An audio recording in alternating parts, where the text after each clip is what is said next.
Okay, everybody, welcome to the latest episode of All Too Real 2. My name is Michael E. Cullen II, and with me via Zoom is Maximilian, robot Maximilian. Okay. You remember the character from, what was it called, The Black Hole? Yes. Disney's answer to Star Wars. That was one of the robot Maximilian who was built by the dude on the ship, and he was like, I guess like the guy's only companion or whatever.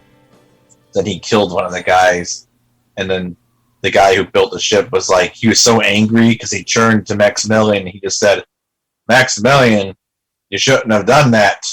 You know, because that's your response. Like when someone kills someone in front of you, that's the proper emotional response to that is, you shouldn't have done that. That's what I've done every time anybody's killed somebody in front of me. Yeah, you know. I mean, I guess it's a good way of like compartmentalizing, the situation. I guess so. Now it's like, well, I guess it is a way of just shutting things down. Like you shouldn't have done that.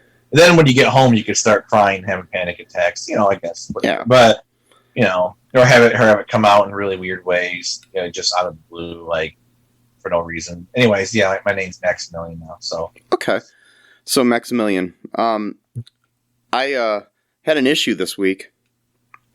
Oh yeah. Yeah. So I went to heat up some nacho cheese yesterday in my microwave.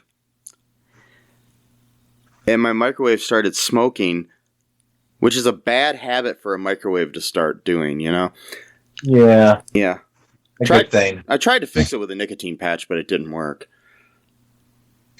Those don't work on everyone, so, it's really a crapshoot. So, yeah, I just threw it away, like you do anybody that starts smoking. And, Whoa. I just threw you away. And then I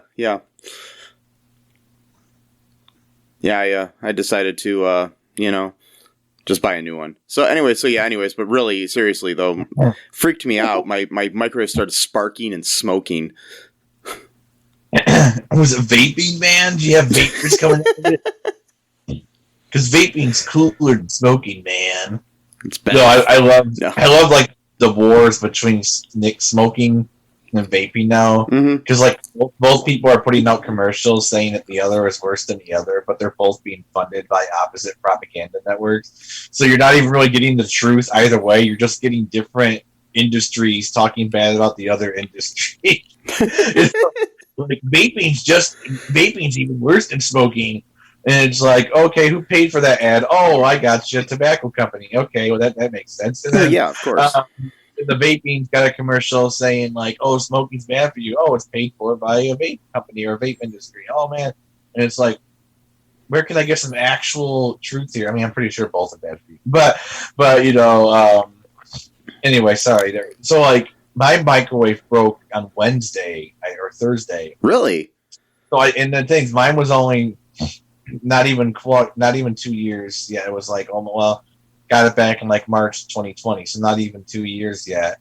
And so I'm starting to think there's a conspiracy here. I think that they make microwaves on purpose to break down around the 2-year mark, so then you have to go buy another microwave. Because I haven't had mine. I had mine for about 2 years too, maybe at the most, maybe a year or so.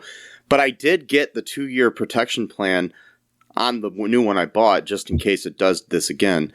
But with my luck, it'll happen like right after the 2-year protection plan ends. Yeah, that's why they force you to buy it, because they're like, "Oh, you don't have to buy it if you don't want to." Wink, wink. And then the microwave breaks down. So they're like, "Oh, well, I guess you should have bought that warranty." It's like, well, the warranty is officially part of the price of the microwave. So what you're essentially saying is if you don't pay this extra price, we're going to punish you for it. So you better cough up the extra however many dollars to get the goddamn warranty. This whole thing's a racket. And then, so like mine wasn't smoking, but it just wouldn't turn off at all, literally. Like if you, the timer went off and the thing was still cooking. So, glad that, I was there. Nice. Out. But when you close the door again, it would just keep going, and there's no way to stop it. So you just had to literally unplug it to stop it, and then like a day later, plugged it back in, and the same thing happened. Just straight went on again. So I'm like, okay, well this thing's broken. And anyways, speaking of things that don't work properly anymore, today we are covering Home Sweet Home Alone, the 6th movie in the Home Alone franchise. Yep. Which premiered on Disney Plus Day this year, November 12th, on Disney Plus. Huh. And yes, this is They had a day for Disney Plus. What's that? I didn't know they had a day for Disney Plus. Yeah, it's the 2-year anniversary of the start of Disney Plus. Oh, okay. Yeah. So they have an official holiday now. We will be celebrating that in the future. It'll be... Kids will get off school in the future, and, Yeah. And that would be pretty cool, actually. Yeah, when Disney takes over the whole world. And, yeah. Company town's more like a company world, so everyone's going to work at Disney. Yes, so... the mouse has... We'll all live in mouse houses.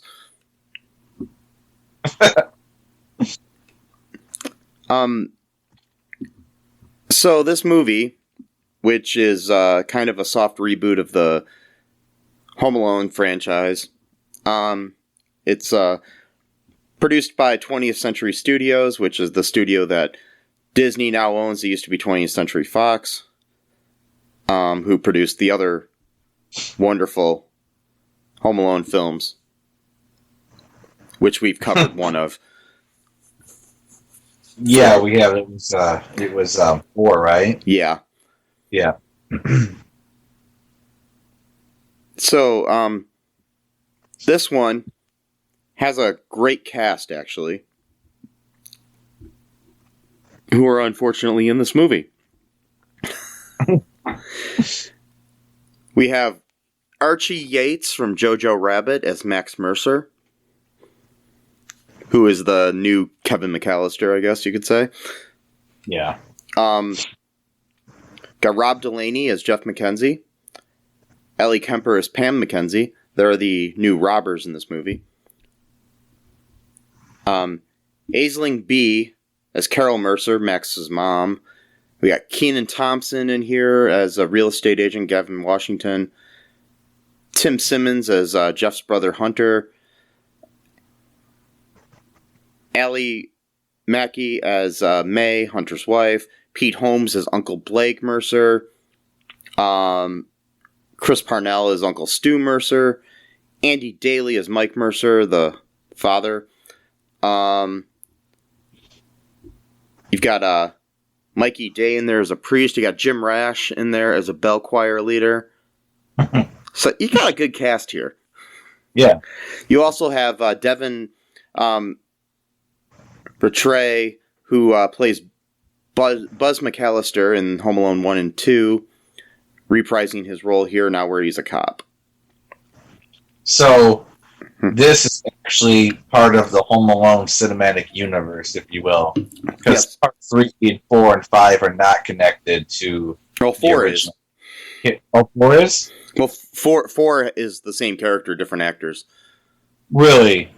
Well, yeah, remember we watched that one? It was Kevin who played That was Kevin? Okay, it was like a while ago. Yeah, Alright, so 1, 2, 4, and 6 are technically linked. Now we have to have a Home Alone cinematic universe. We've got MCU, so now we have to have a HACCU as well, so yeah. We have to have Buzz, which I have to say, was it the same actor as Buzz? Yeah. I have to say, I think he's aged pretty well because that movie's like 30 years old. Like, you know what I mean? He looks about the same except for with a beard. Yeah, and he was already like a teenager at the time, when that came out. So, yeah, at first I thought it was I know sometimes I have an issue with like some people's faces look like someone else to me, but this, for a second I thought that was a dude from This Is Us, Toby. And I realized it's not Toby. Yeah, Yeah, he's like my age. He's like 44. So yeah. Yeah, I figured he was probably around because I'm just trying to think. 92, I think, is when Home Alone came out. Or Yeah. 91. 90. Yeah. It was 90? Okay. Yeah. And, yeah, so he's a cop. He's, interesting character. He's not in it that much, but... But that's the way they connected to the first two movies. At least, Buzz does appear in 4, but played by a different actor. So... So in this movie, we have it starting out with this couple named Jeff and Pam McKenzie who are trying to sell their house, but they're keeping it from their children, like you do,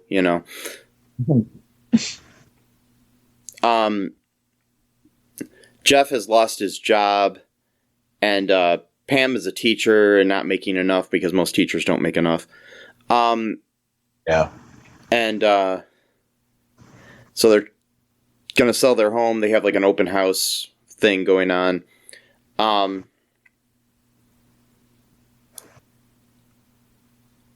They have this, his brother's going to stay with them for the holidays. And his brother's much more successful and rich and all that shit. Yeah. But during the open house, which their real estate agent is played by Kenan Thompson from SNL, and Kenan and all that, and Kenan and Kel, and all that shit. Yeah, one of the most underrated comic actors in our generation, in my opinion, honestly. So, yeah, what were you gonna say? I was just saying he is one of the most underrated. Yeah, like comedic actors, really, this generation, really. Yeah, longest serving cast member in the history of SNL. So crazy. Yeah. How many? We're talking about how many? 17 years at this point, something like that, or I don't know if it's been that long, but it's pretty long. Yeah, it's been at least over a decade. So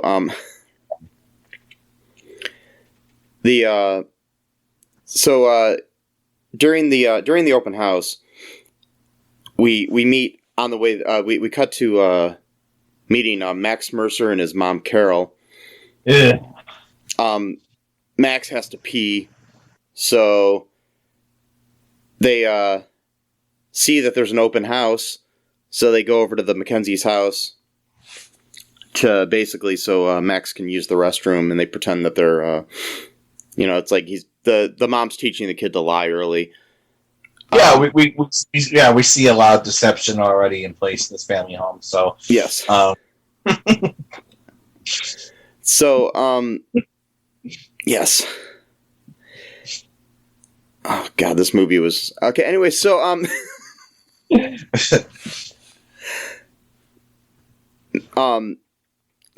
they stop by to use the restroom.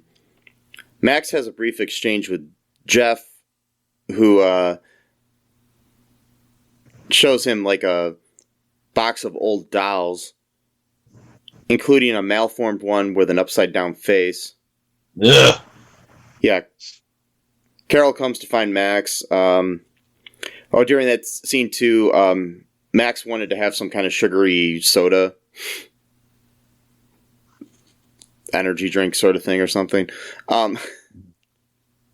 And Jeff, like a good person, says, maybe you should ask your parents because this has got a lot of sugar in it, Yeah, exactly. What a good person would do is, yeah, I don't have the authority to give you junk, so I'm not going to just and give a child, something that could potentially harm them. Yeah. Or, that their parents just might not want them to have for whatever reason because their parents, that's what who's in charge of the child, and the child is their charge, not some random stranger that they first met. By the way, he was being a complete brat and asshole to the guy in the house we just eat in.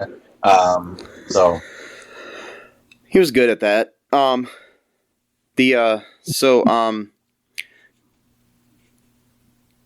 Carol comments on how that dolls with the unusual deformities like that she saw on like Antiques Roadshow that it was worth a lot of money.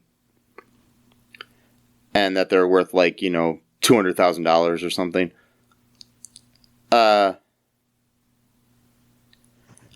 So Max and Carol return home, and then we've got the whole kind of like scene similar to the original Home Alone, where the whole family is preparing to leave for Tokyo this time for the holidays. Yep. With Carol leaving earlier than the rest of the family because they're stuck on 2 different flights.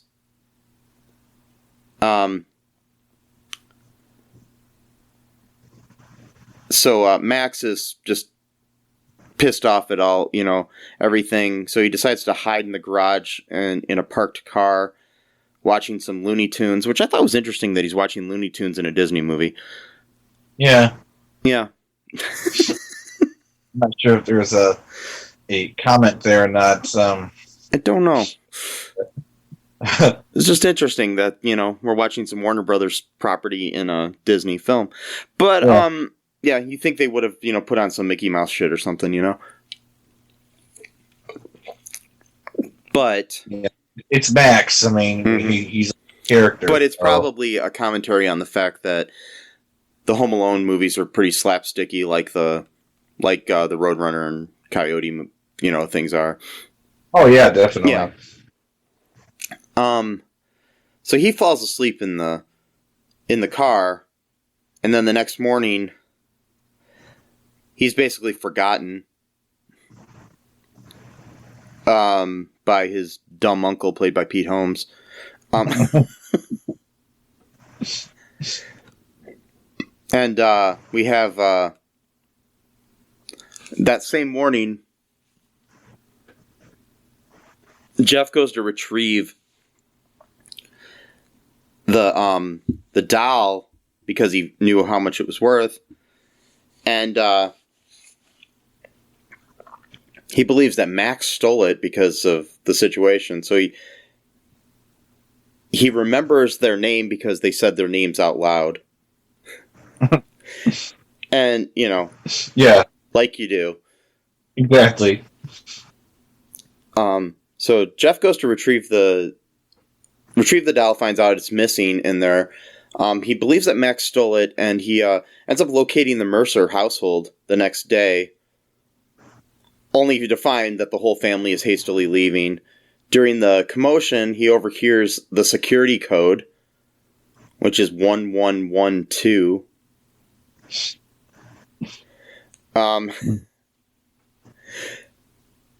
But she's like, that's actually a good code. I'm like, is it? No, he actually said, he said that was a bad code. Oh, okay. Yeah, he says that's not a good code. Yeah, a pretty shitty code. Yeah. So the next day he tells his wife Pam about the doll, and so they know that everybody's leaving. So also they hid the key under a planted pot in a potted plant, not a planted pot. That's yeah. Have you ever planted a pot? You just get it out of your cupboard and put it in the ground. They grow into like a bigger pot, like a huge chili.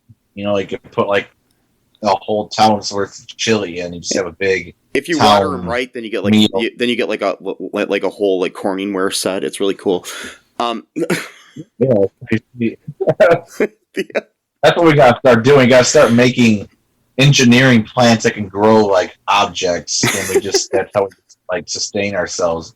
Like, oh, well, we can't make any more pots anymore, so now we got to grow a plant that makes pots for us, and then we just go. And then same thing with cars, like a car plant, like not a factory that makes cars, like an actual plant that grows vehicles, And not sure what to do with the gasoline part though. I might have to figure out something else for that. But they'll just make electric cars. Yeah, hopefully. Yeah. It'll just grow Teslas, and yeah. But we'll take away the guy from Tesla. We'll take away Elon Musk. Yeah. Like, no, we don't need you anymore. We never really did, but Anyways, Matt, do you want to take a quick break here before and we can talk more about the plot of Home Sweet Home Alone? Yeah. Okay, we'll be right back, folks.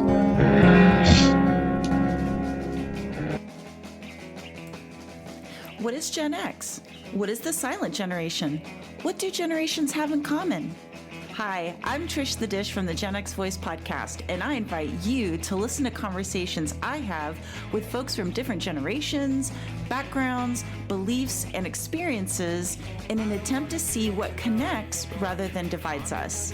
Even though Gen X has been called slackers, Karens, or not mentioned at all in some cases, we are the bridge generation, so I feel compelled to do my part to destroy ageism by bringing all these voices together. And, as a bonus, each guest gets to answer some 80s questions at the end of each show. So download and listen to Gen X Voice today on Apple, Spotify, Amazon, or wherever you listen to podcasts. And let's see how much we have in common after all. Hi, this is Catherine, host of a new fashion podcast, The Real Fashion School Dropout. Join me as I interview guests every week in the fashion and beauty space, and we gossip on all things fashion and beauty, and even get into some personal stories of their journey in the industry. You can find us on Apple, Spotify, pretty much wherever you get your podcast. Hope to see you there.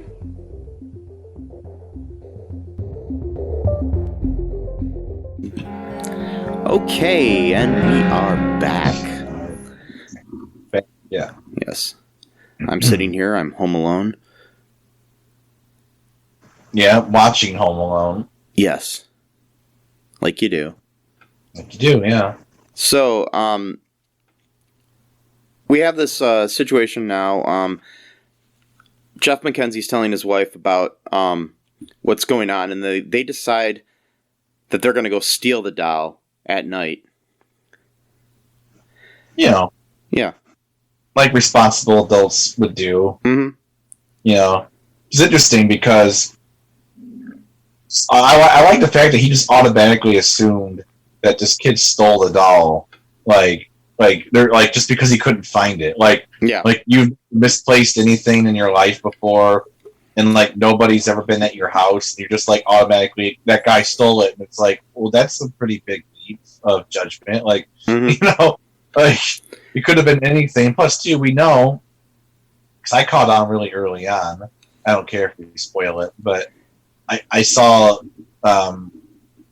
Jeff's niece take something from a like they were at some, like, I don't know, not carnival, like whatever you call it. I don't know. That was a boy, actually. That was, yeah. Was it? Oh, okay. It was nephew. Yeah. Yeah, nephew stole something from like they were like buying something from like a food stand or something. I don't know. And then I'm like, aha! Like that kid's got a problem with stealing stuff. Yeah. Doesn't need to. His parents are fucking rich, but you know how they are. Yeah. So they just want more and more and more. But you know, anyway.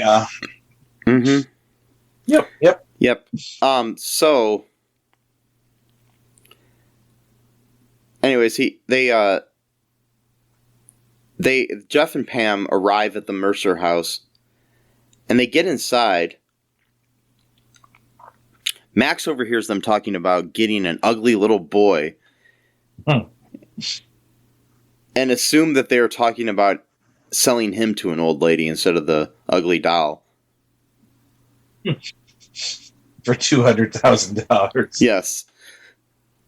So now we got human trafficking involved, or at least assumed human trafficking. Yes. So Max is very scared. He's home alone. You gotta see things from his perspective. He's home alone. He had a little bit of fun being there by himself. Mind you, the montage for this was much to be desired. The first Home Alone, it's very abundantly clear that Kevin is just having a fucking blast by himself. I mean, he's doing all kinds of shit. This was like a 30-second little montage where he just kind of messes around watching some TV shows. You know, wears his mom's dress for a few seconds, and then that's it. Like, which is probably going to get a bunch of conservatives pissed off. Of course. Yeah. I know. You see, they're trying to brainwash our kids. That part of the liberal plan, the conspiracy. Oh well, actually, it might be a plan. Actually, it might be intentional. You ever think about that? Like that's the other thing. I'm so tired of people like trying to be defensive. Like, oh no, sir, that's not their plan. We would never do that, sir. But please accept my apology, sir. It's like, what if someone just says, no, we actually did do it on purpose, and we did it because we wanna normalize that shit so people don't feel like crap. That's why we did it on purpose, and we also did it so that you would cry about it. And they'd be, but no one does that. They always got to play coy, like, "Oh my god, I had no idea we would do something like that." Yeah, but just to let you know that just because you let your boy dress up like a Disney princess, though, that doesn't mean you're not a transphobic person and go Rademacher. Anyway, so yeah, exactly. And also, too, because you like to dress in men's or women's clothes does not automatically mean you're transgender. But, exactly. But fuck nuance. We can't talk about that. So no. So, anyways, back to Home Sweet Home Alone. So they think that he thinks that they're going to sell him, and then there's he has these little. Oh yeah, during that montage though that you're talking about where he's doing things, I did like one thing there. They did have a Scarface reference there, where he's sitting there. Oh yeah, that's right. He's dressed in a suit that's similar to Al Pacino's costume in that, and he's sitting there at a table, and instead of having a big pile of Coke in front of him, he's got a big pile of candy. Yeah. Okay. Yeah, that's right. That was pretty neat. But anyways, he does have this daydream about being sold to old ladies and stuff, and which feels more in line with A Christmas Story than Home Alone. Yeah, because I don't remember Kevin having daydreams like that, unless I'm forgetting. There are a couple of these like that. But Ralphie had those in A Christmas Story and A Christmas Story 2. Yeah. Yeah. Yep. Classic. So it's like they're combining Christmas films, Of course. I mean, why not? It's what they do now. And, God. So what sucked? The movie was good for 10 minutes. Yeah. It was good. And then it just fell from there. Mm-hmm.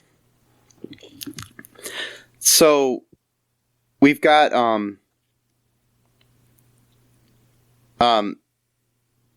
he thinks they're talking about selling him to an old lady.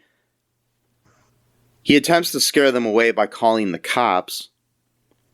And then Officer Buzz McAllister arrives. But Pam flirts with him and ends up diverting him. Very awkwardly flirts with them. Yeah.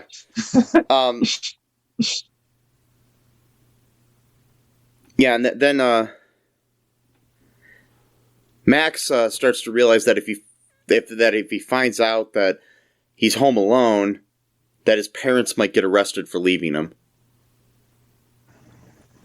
Which I'm not sure if that's how that happens, but that was also a very Christmas Story kind of thing, where you start coming up with worst case scenarios of doing something or whatever, yeah, the whole thing where Ralphie had to eat soap, but then he fantasized about becoming blind from it, and making his parents feel guilty about it and stuff like that. Well, I just saw something too. It's really interesting. So her name is Pam, and in The Office, wasn't it like an ongoing joke where they were saying Aaron was the new Pam? Yeah. So that's kind of. I mean, I'm not sure if that was intentional. It could have been a meta thing, but and it's played by the same beautiful actress. Anyway, so yeah, exactly. Ellie Kemper, who I have a crush on. Anyway, so she's nice. Yeah. Yes.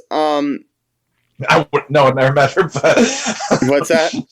So I wouldn't know. I've never met her, but yeah, she's nice. So, Max's mom, Carol, discovers that Max has been left home alone, and yells at her stupid brother-in-law, played by Pete Holmes. I don't know why I got to point out that it's played by Pete Holmes every time I talk about him. But twice already. Played by Pete Holmes. Yeah. See, there's this thing. Okay, I like Pete Holmes to a point, but too much of Pete Holmes is annoying. There's just enough of Pete Holmes in this movie. Yeah. That's all I'm going to say. Okay, so he's not my favorite. No, pretty much of it, and there's even such thing as too much Robin Williams for me. Yeah. So it's like exactly. That's what I'm saying. It's like Pete Holmes can be good in small doses. There was enough of him in this movie, and that's it. So yeah, any more, and it probably would have been annoying. No offense to you, Pete Holmes. You're a great guy. Anyway, so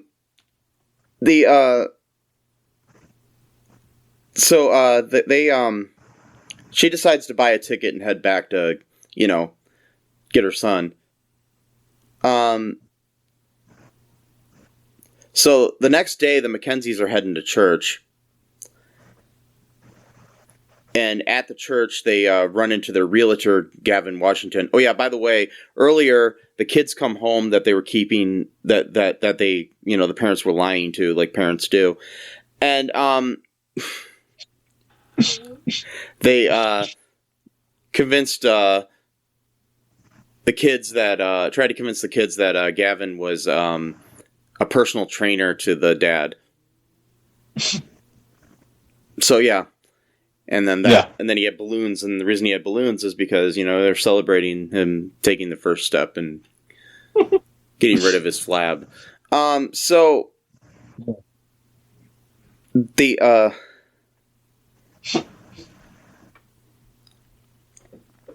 Gavin goes into them at church, and he tells them that they have an offer on the house, but they need to decide by the end of the year, putting pressure on them.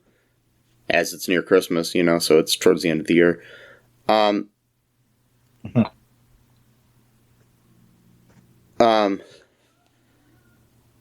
So Max arrives at the church because he sees that there's like gifts for needy or something, kids or something. So he thinks that he needs them. Yeah, but again, just like before, with the rich people, he lives in the house that has a literal chandelier in it. He needs toys, man. He needs them. Yep. That's how it goes. And so the excuse me, folks, if there was any noise in the background, I'm sorry about that. There's my neighbors were just leaving, I think. So I could hear it in my ears. So just letting you know. So the so anyways, he has a conversation there unknowingly with the McKenzie's son, Chris. He who was dropping off a Nerf gun to the toy drive, and he gives him the Nerf gun. Jeff and Pam see Max talking with an elderly woman out there who is in charge of that, and assumes that she is his grandmother. They resolve to break into the house once again while the rest of the family is still at church because they think that, the house is empty now. So they end up sneaking around the back of the house, but end up in the wrong house, the neighbors, who don't notice anything because they're all telling a story and not paying attention. No, yeah. So then they almost drown in a swimming pool in cold dead of winter. So, yeah, that would have been a good story right there. Mm-hmm. So local couple orphans their children by drowning in the swimming pool in winter when they were trying to rob another person's house. Yep. Like you do. So they end up at the neighbor's backyard. They fall into the pool because they don't see the pool there because it's covered in snow. They're in the back of Max's house eventually. They're all completely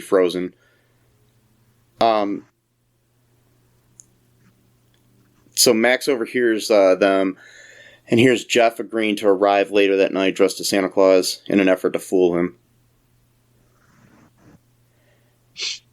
Max responds by setting up a bunch of traps in the house while Jeff and Pam wait for their family to fall asleep on Christmas Eve. Boy, this movie. Yep. And this is, of course, where all the...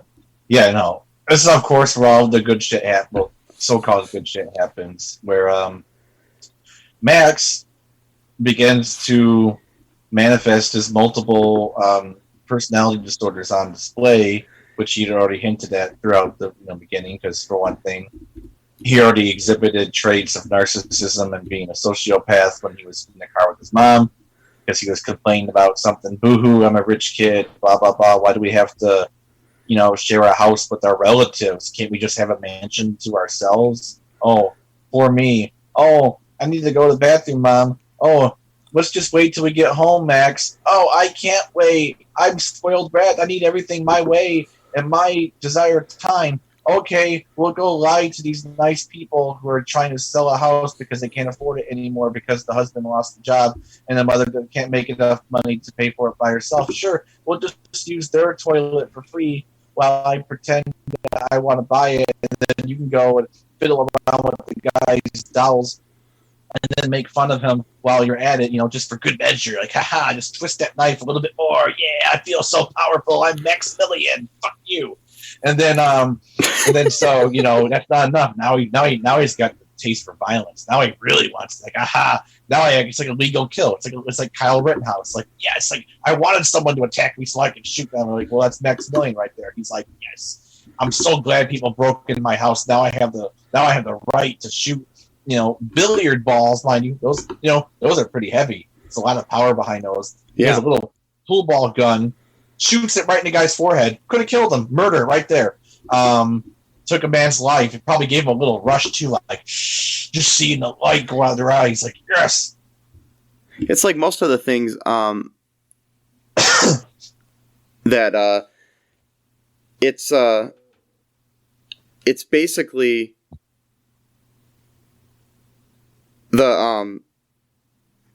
it's basically all these things that he did, and like the things that Kevin did in the other movies and stuff like that. They could basically kill people, but it's totally like cartoon humor, where yeah. But Kevin had a legitimate excuse, and yes, he thought at first that they were trying to kidnap him, but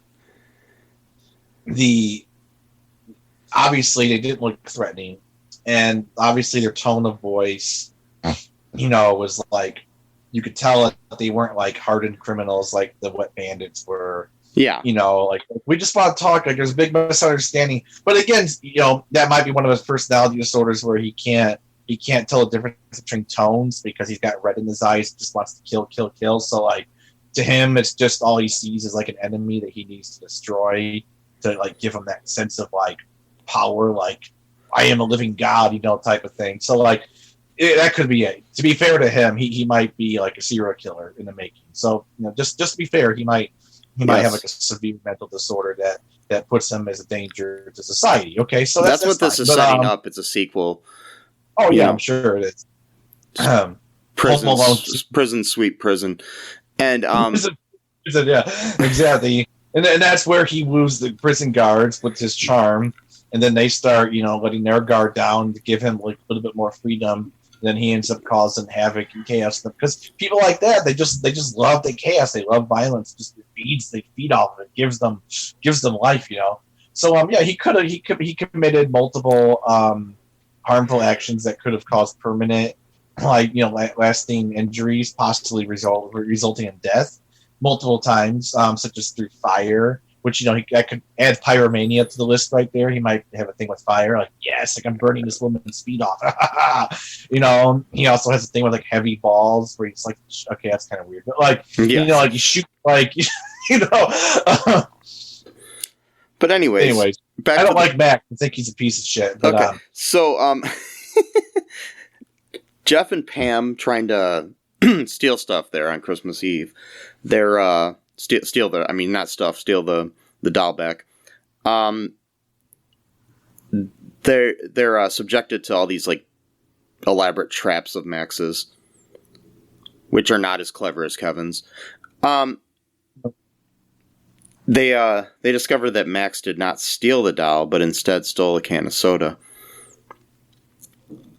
They clear up the misunderstanding, but by talking to Max after, Max has basically almost killed both of them. There was a weird one, a weird thing that he did where when Jeff was like knocked out, he puts a virtual reality Oculus type thing on Jeff's face, and then Jeff thinks he's like on top of a mountain or something.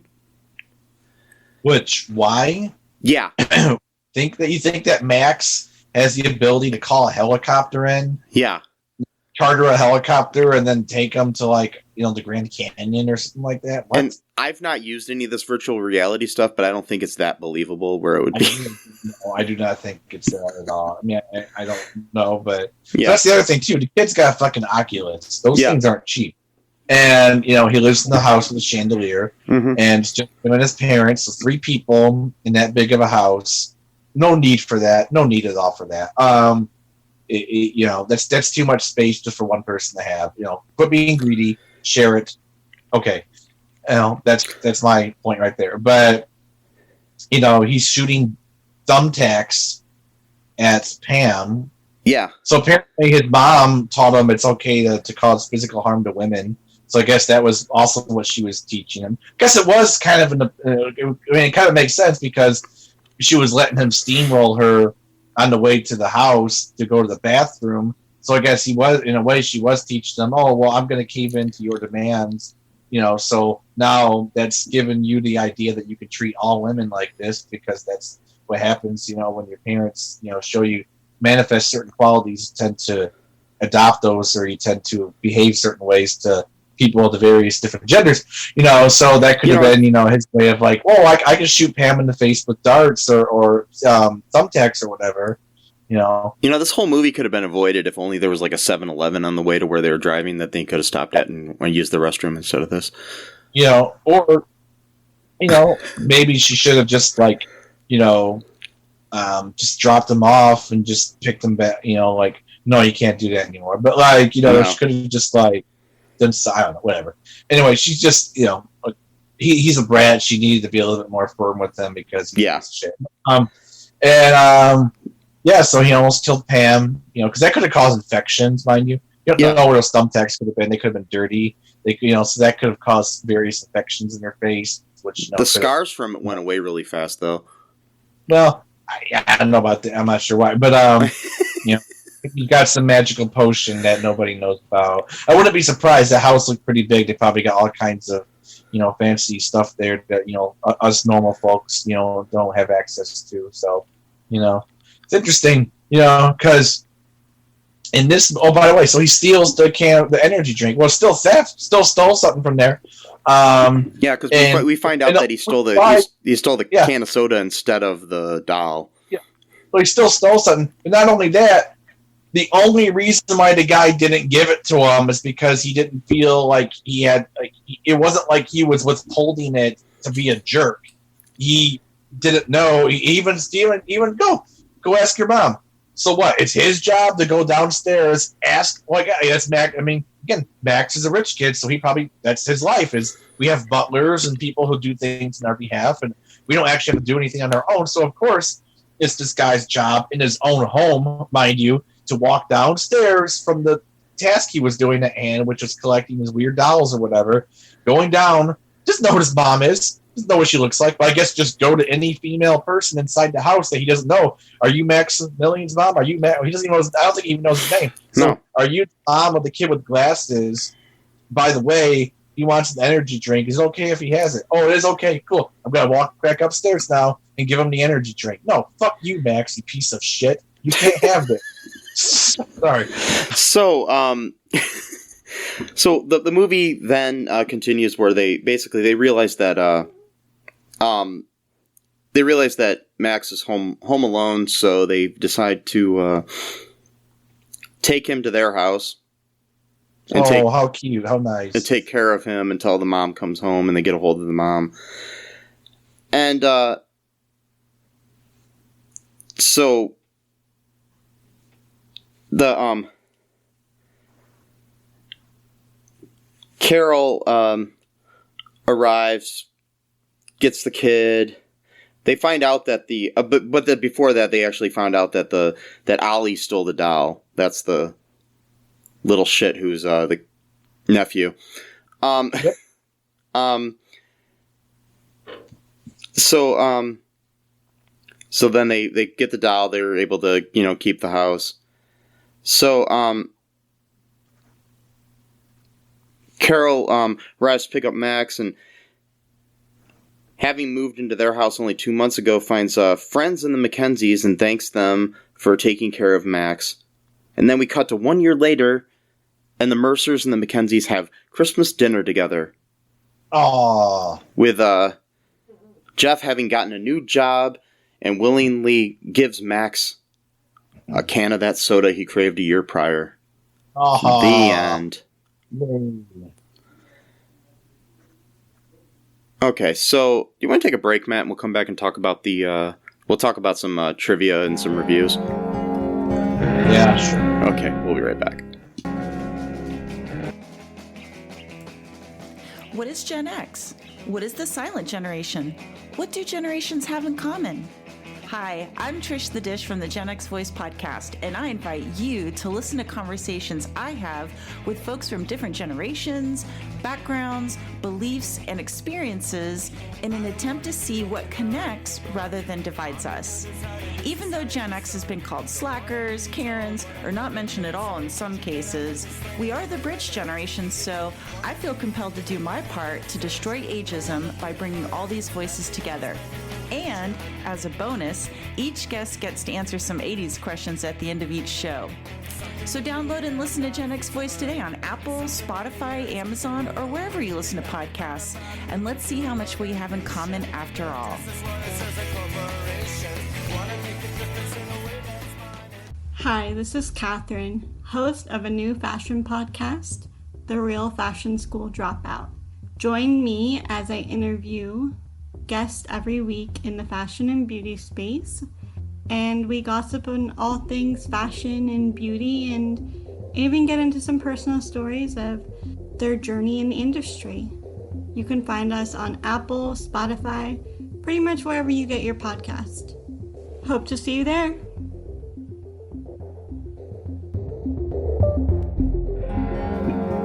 And we are back. Okay, so here's some trivia, Matt. Ready for this? Yeah. Okay, Chris Columbus, the director of Home Alone and Home Alone 2, had the following to say when the topic of this reboot came up during an interview while promoting The Christmas Chronicles Part 2 in 2020. Nobody got in touch with me about it, and it's a waste of time as far as I'm concerned. What's the point? I'm a firm believer that you don't remake films that have the longevity of Home Alone. You're not going to create lightning in a bottle again. It's just not going to happen, so why do it? It's like doing a paint-by-numbers version of a Disney animated film, a live-action version of that. What's the point? It's been done. Do your own thing. Even if you fail miserably, at least you have come up with something original. Yeah, exactly. Yeah. Exact fucking league. So yeah, because you saw the documentary about that, how they made Home Alone, how everything just came together, like, just perfectly, like it was meant to be, you know what I mean? Like, you know what I mean? Like, it's fate, almost. Yeah. Technically, this was, quote, meant to be, but, like, there's certain things that are meant to be, and there's certain things that are forced to exist, so it's, quote, meant to be, but not really. Yeah. Home Alone 1 literally could not have happened without the stars aligning. I mean, everything just fell in place at the exact right time with the exact right people. Nothing else could have the same right year. Like Home Alone could not have come out in 1988 or 1993. It had to be that exact year. Everything. I mean, yeah. But this movie, I mean, I guess it was meant to be because it exists, but it's not. I mean, just I guess how like demons exist, or if you're religious or whatever, doesn't mean that it's good. It's like, yes, I'm comparing this movie to demons. So, just so we're clear on that. So, the premiere date was November 12th, aka 11/12. The alarm code was 1112. Oh, okay. Yep. Was so clever. Like I've said before, this is the 6th version. Sixth movie in the Home Alone franchise. Yeah.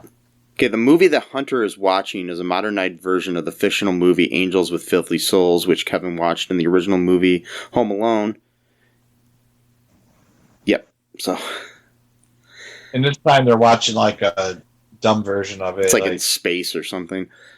Yeah, it was like, and they even make some little comment like, like they're doing the whole what's it called, lamp shading, where they're like, they just always have to recycle things, but make it work. Like, get it? That's what we're doing. It's like, yeah, well, if you hold on a sec. If you're self-aware that what you do sucks, then why are you doing it? Like, it makes no sense. Like you're just like, it's like you shouldn't be doing the thing that you're self-aware of doing. Like, I don't go around and start punching people and be like, I'm so self-aware that I'm punching people. It's such a bad habit of mine. Like, what the fuck, dude? Like, it's a mental health, help or whatever. Like, it's really irritating.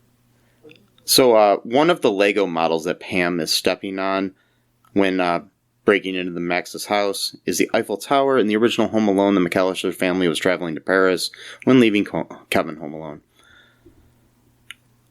And like we said before, Devin Rattray reprised his role as Buzz. That's all of the trivia from the Internet Movie Database. That, and also too, they have a McAllister alarm system. So apparently Kevin's rich, I guess, or something, because he built his own. I mean, our alarm system's really. I mean, seems like he would have gotten pretty late into the alarm system game. I mean, even if he was 18. Yeah, well, 1998 or something like that. Like, there are alarm systems that started after that are pretty popular. Like what is that one? Cobra. No, there's one. Simply Safe, which tends to advertise lots of podcasts. It could be advertising ours for all I know. So, wow. Yes. It'd be funny if that is one of the sponsors on this episode. Yeah, exactly. Yes. So that algorithm hears us talking about alarm systems. So, if it is, let us know, because I'll never listen to the episode on the podcast app to know. Wow. Yeah, everyone else should listen to our stuff, but not us. Yeah. I listen to it enough when I edit it. So, yeah. No, I'm so afraid. I listened to one, just part of the Aladdin one, the one from Florida, Miami, whatever, Al Haddon. Yeah. With my friend Andrew, and not only that though, we were in a car, so I couldn't really escape it. I'm like, we gotta turn this off. I'm gonna just jump out of the car. Like, did Andrew like it at least? What's that? Did Andrew like it at least? He did. He was kind of upset that I wanted to turn it off, actually. Oh, okay. I couldn't handle it. Listen to it later if you want, or something. Okay, so before I get into these reviews, I actually read a review in somewhere else. Like, somebody was complaining about it. I don't remember where, but they were talking about the thing they hated the most about the movie is the fact that the kid was British. Oh, yeah? And I'm like, why would that be the problem? Yeah, I don't really see what that... They're like, it's pointless for the kid to be British. hate the movie because it sucks, not because that the kid's British. Not because Archie hates his British. I mean, what the hell? I mean, it does add a layer to his insulting demeanor, of course. Yeah. Because, Brits tend to be kind of witty. Yeah. And think you're better than everyone else because the sun never sets on the British Empire. Well, it does now, so fuck you. But anyway, yeah. So our friend Ryan from New Realms Media had actually said something on a post I made about this. Just wondering, he said that after seeing it, he thinks that this might be the new worst movie of the year. After He's All That. So I don't know, man. He's All That was pretty bad. Yeah. So I think this was a little bit better than that, because at least this movie has a cast of actual actors. Yeah. Well, not the big. I mean, the one dude's from Cobra Kai, so he's a real actor. Not the woman who's like a TikTok star, which I don't count the profession, because I'm old and I don't understand TikTok, so therefore it doesn't count in the real profession. YouTube, of course, counts because I was young when YouTube got started. So of course, anything else is bad. That's like a guy I work with. I was telling him that the movie starred a TikTok star, and he says those things don't exist.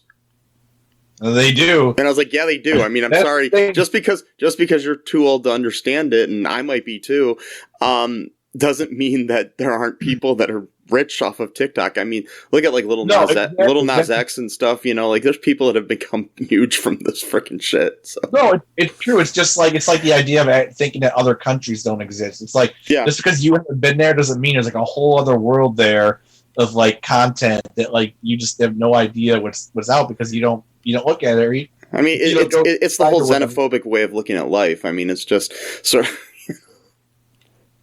If anything, TikTok has kind of taken place over YouTube and these older apps, and it's just a lot of people just don't want to transfer over. I don't want to. No. I've got used to YouTube. I know how it works. I know how you upload videos. Well, I waited until the last minute to join Facebook. I was a MySpace guy through and through. Yeah. But yeah, so yeah, me too.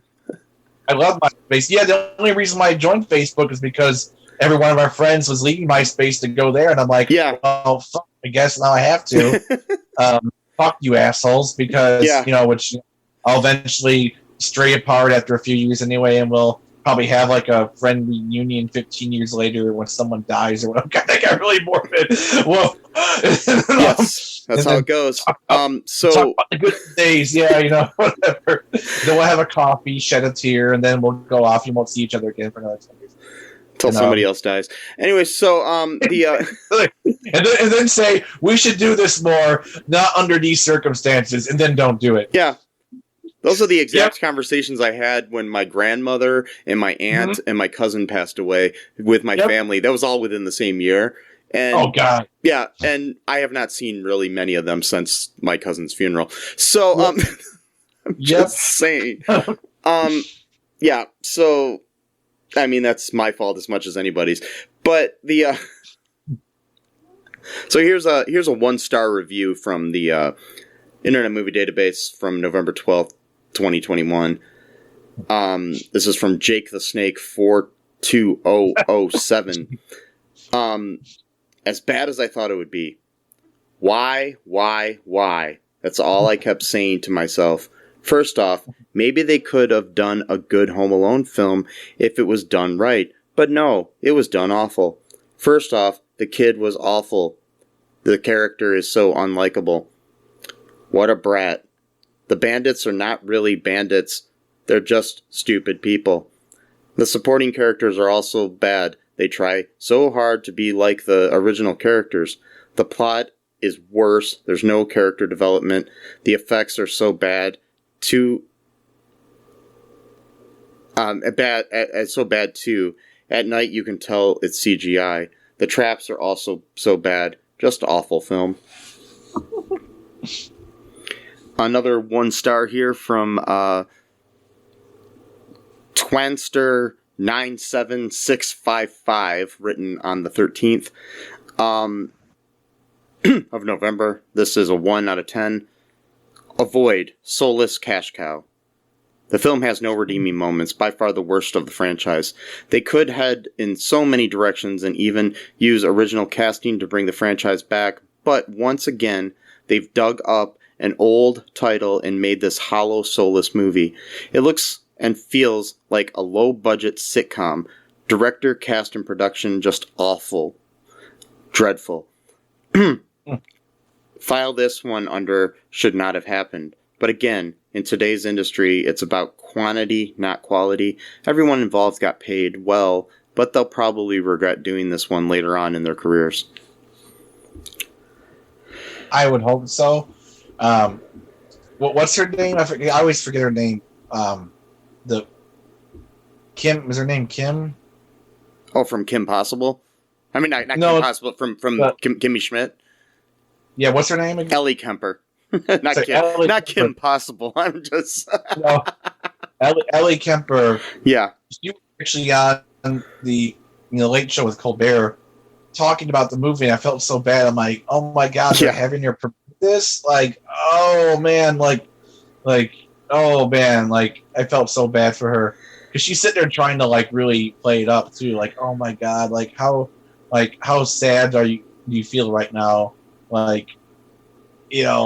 Or who knows, maybe they think it's good. I can't imagine why they would. Then again, they might not actually because a lot of actors don't watch their own films, just like how we don't listen to our own podcasts for the most part. So maybe they only saw the scenes she was in, or since she acted in those scenes, that's a different perspective as well than seeing it on film. So maybe she had fun doing those scenes, that it's different than how it, because you add music and shit that's not there when you're filming, stuff like that. So my main issue with this movie, I think I'm done reading, but these reviews are all pretty much the same. So I mean, there's a couple of good ones, like saying things like cute movie to watch with your kids and stuff like that. But no really good reviews. Okay, my main issue with this movie is the fact that it made us give a shit about the burglars. Yeah. Because the thing is you gave the burglars backstory, and they weren't really burglars. So it basically made everything that Max did in this movie very just sadistic. Yeah. And you didn't have a clear-cut antagonist and protagonist in this film. It was just a misunderstanding that could have been solved through good communication.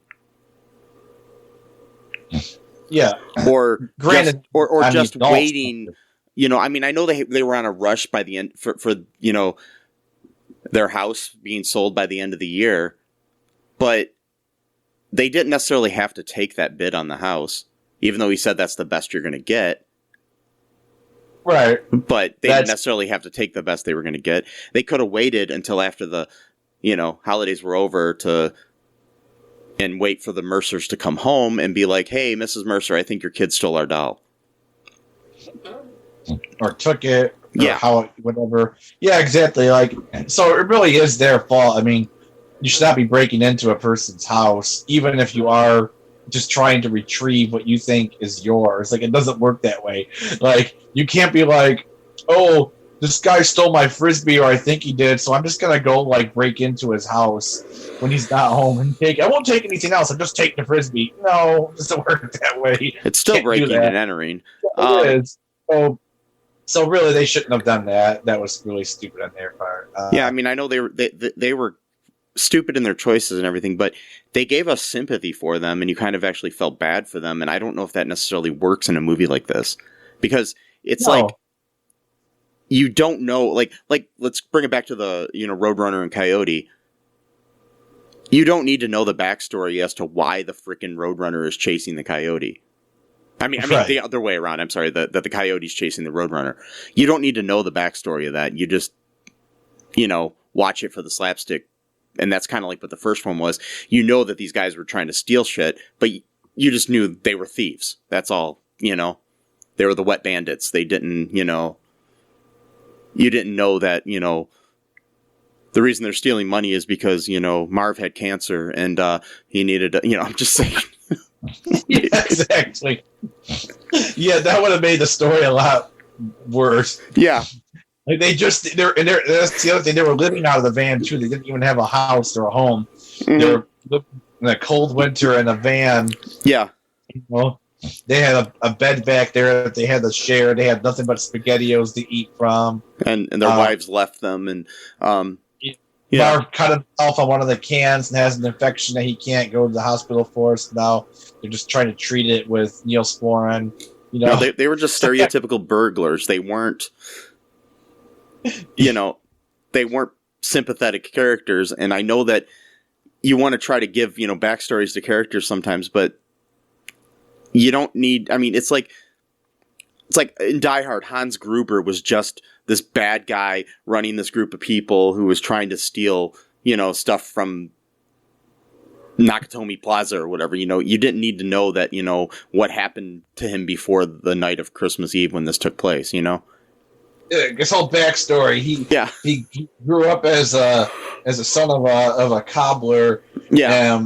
He did an apprenticeship with his uncle, but then the Nazis came and they burned down the place because they were secretly hiding Jews, and then they forced Hans to shoot someone and so that he wouldn't have to become a member of the Nazi party. So he just randomly had to choose which person, and then he did it. And then afterwards he felt numb. So then he just became a terrorist because he doesn't care about anything anymore. It's like, what the fuck? It's why Darth Vader was scarier before the prequels came out.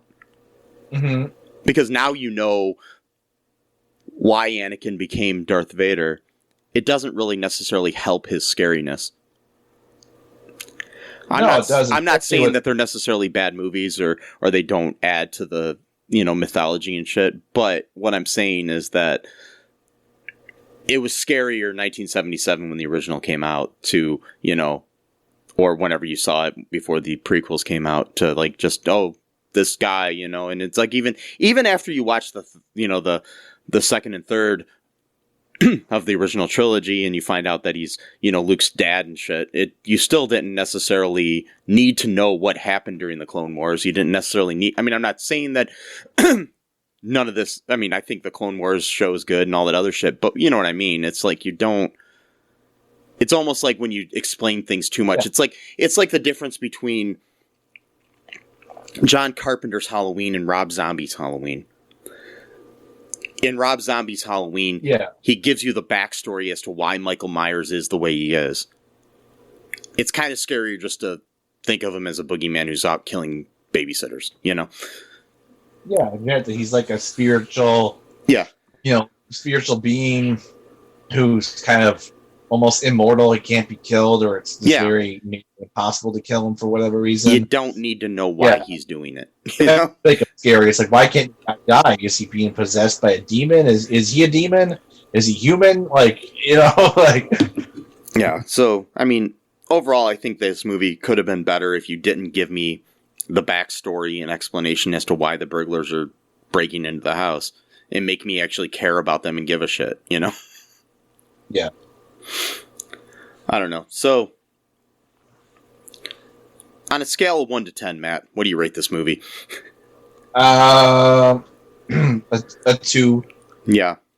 I'm feeling about a 2, maybe 3. 3 for some of the performances. So, that's it. Gotta be generous. Mm-hmm. Yeah, so, anyways, anything else to say about this, Matt, before we wrap things up? Nothing at all. No. Okay, so, my suggestion is if you want to watch this movie, just watch Home Alone 1 or 2 instead. That's on Disney Plus. Yeah. Maybe even watch Home Alone 3. Is Home Alone 4 on Disney Plus or not? No, the only ones that are on there are 1, 2, 3, and this one. So why aren't the other one? Are they like different companies that made or something? Or I don't know. I think they were made by Fox, so I don't know what the deal is. Maybe they just want to ignore them, like they don't exist.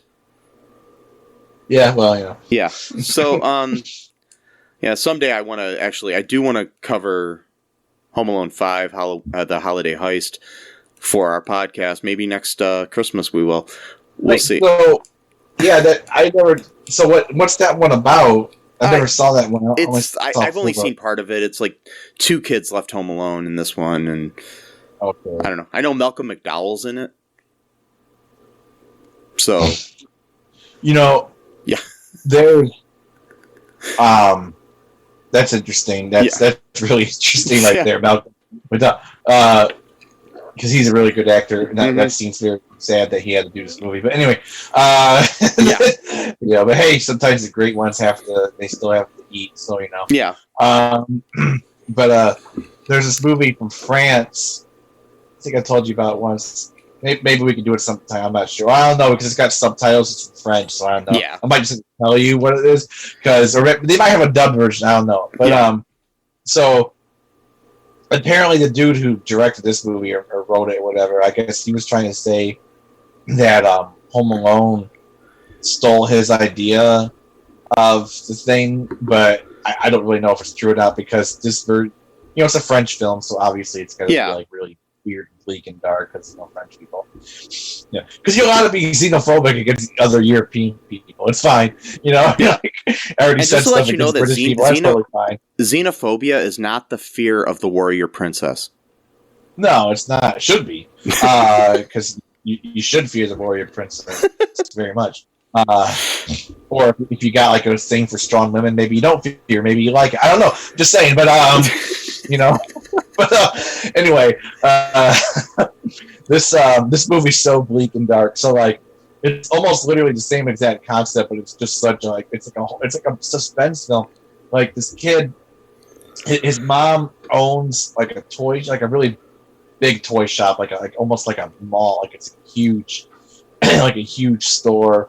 I think her dad owned it before she did and founded it, so she's like the one that's taking care of it now, or whatever. And she has to fire this dude who plays is one of the Santa Clauses there because he was I think he came to work drunk a couple of times. And he was just acting rowdy and causing like a disturbance or whatever. So she had to go fire him. Well, naturally this drunk Santa Claus took it personally that he got fired. And like most people who have substance abuse issues and don't want to take responsibility for their own actions, of course it's not his fault. It's the rich woman's fault who fired him. Not the fact that he came into work drunk as Santa Claus, being surrounded by children. Well, we'll have to look up this movie.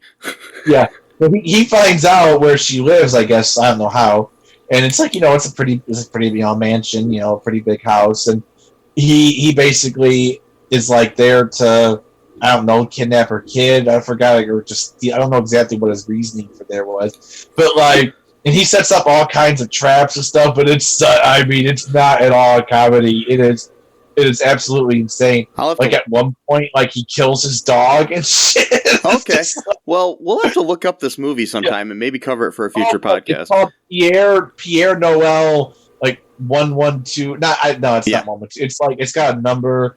It's on YouTube for free, or at least it was. Someone uploaded it. It's a very, very dark movie.